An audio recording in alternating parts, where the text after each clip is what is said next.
Le rapport mondial sur les drogues de 2023 mis au point par l'Office des Nations Unies contre la drogue et les crimes organisés indique que 296 millions de personnes ont consommé la drogue dans le monde en 2021. Sur les 10 dernières années, c'est une augmentation de 23% du nombre de personnes ayant consommé la drogue. L'Afrique n'est malheureusement pas en reste et le Burkina Faso encore moins, d'où le renforcement de la vigilance au niveau national.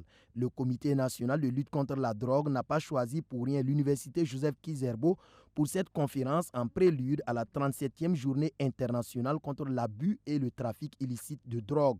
Il faut dissuader coûte que coûte cette frange jeune et une des plus exposées à s'y adonner.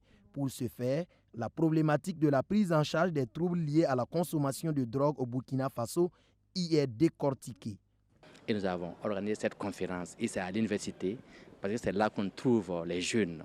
Et nous allons échanger avec eux, partager avec eux pour qu'ils sachent que le problème de la drogue c'est réel et que des gens en souffrent. Et ils vont savoir que la prise en charge, non seulement ça demande beaucoup de temps, ça demande aussi beaucoup d'argent. Alors donc, connu, sur en tout cas ces angles-là, je pense qu'on pourra ramener ceux qui n'ont pas encore commencé d'arrêter de consommer.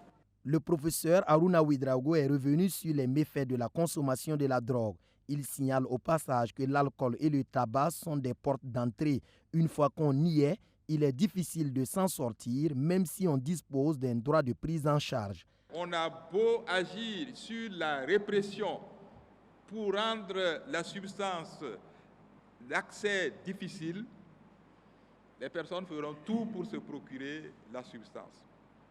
Donc c'est ce lien dialectique-là qui fait qu'il est important de traiter.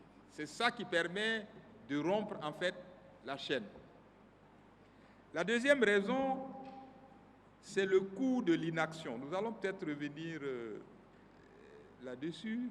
Il est établi par des études sérieuses que les États perdent énormément en termes de ressources dans le cadre de la lutte contre la drogue en s'abstenant d'agir. Alors le troisième point important, c'est que, il faut le souligner, c'est un droit. Voilà. Les personnes qui sont concernées sont des citoyens. S'il y a des bénéfices pour la prise en charge de l'individu consommant la drogue, il y en a 4 pour la société. C'est d'abord la réduction des coûts sociaux et économiques, ensuite la rupture de la transmission intergénérationnelle et comme troisième bénéfice, c'est la réduction de la criminalité et enfin la promotion de la justice sociale.